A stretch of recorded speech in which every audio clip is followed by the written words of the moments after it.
In this problem, we'll be finding the empirical formula and the molecular formula of something given the percent by mass of the components.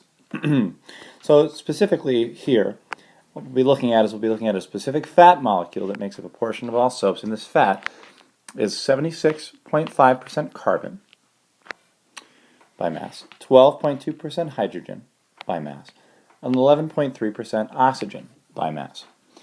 So the first question is, what is the empirical formula? And this is an important thing to remember. If the contents are given to you in values of percent by mass, then you're simply going to switch the values from grams, or from percentage, to grams. So for example, 76.5% carbon is going to be converted to 76.5 grams of carbon. If you look a little lower here, 12.2% hydrogen is going to be converted to 12.2 grams of hydrogen, and 11.3% oxygen is going to be converted to 11.3 grams of oxygen. So the reason we can do this is because these are percentages by mass. So we can assume that there are 100 grams altogether, just like there's 100% altogether, and that will give us a place to start. Now that we've done that, let's go ahead and let's convert everything now from grams to moles. So we'll start with carbon. And to convert from grams to moles, you could use whatever method you'll choose. I'm going to use the factor label method. We know that there are 12.01 grams of carbon per 1 mole of carbon. We know that there are 1.01 grams of hydrogen per 1 mole of hydrogen. And we know that there are 16.00 grams of oxygen per 1 mole of oxygen, and we know that from the periodic table.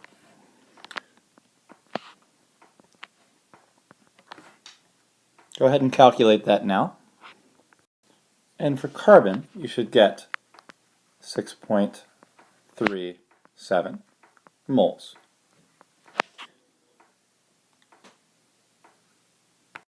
For hydrogen, you should get 12.1 moles of hydrogen.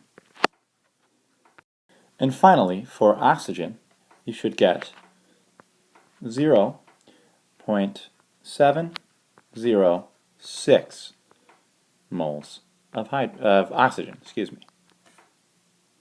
Now, once we get those values, what we'll do is we'll set up a ratio here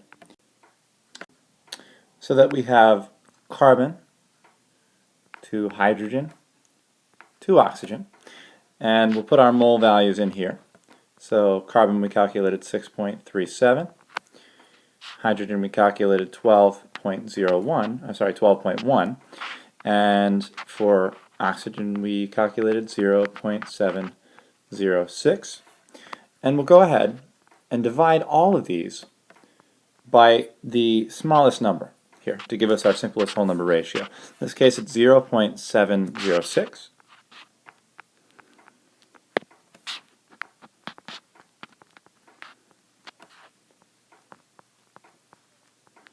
Now go ahead and calculate those now. And for carbon, that turns out to be 9, so C9. For hydrogen, that turns out to be 17. And for oxygen, it just turns out to be 1, so we can leave that invisible. That's assumed to be there. So our empirical formula now, the simplest whole number ratio of all the atoms, is going to be C9H17O.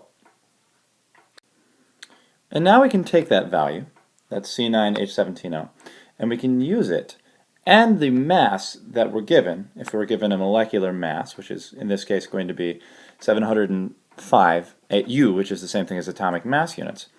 We can use the molecular formula's mass, and we can use the empirical formula to determine the molecular formula. The first thing we'll do to do this is we'll find the GFM of the empirical formula. So the GFM of C9H17O. And with some crude rounding, that's going to be approximately 141 AMU. That's straight from the periodic table. 9 carbons plus 17 hydrogens plus 1 oxygen will be around 141 atomic mass units.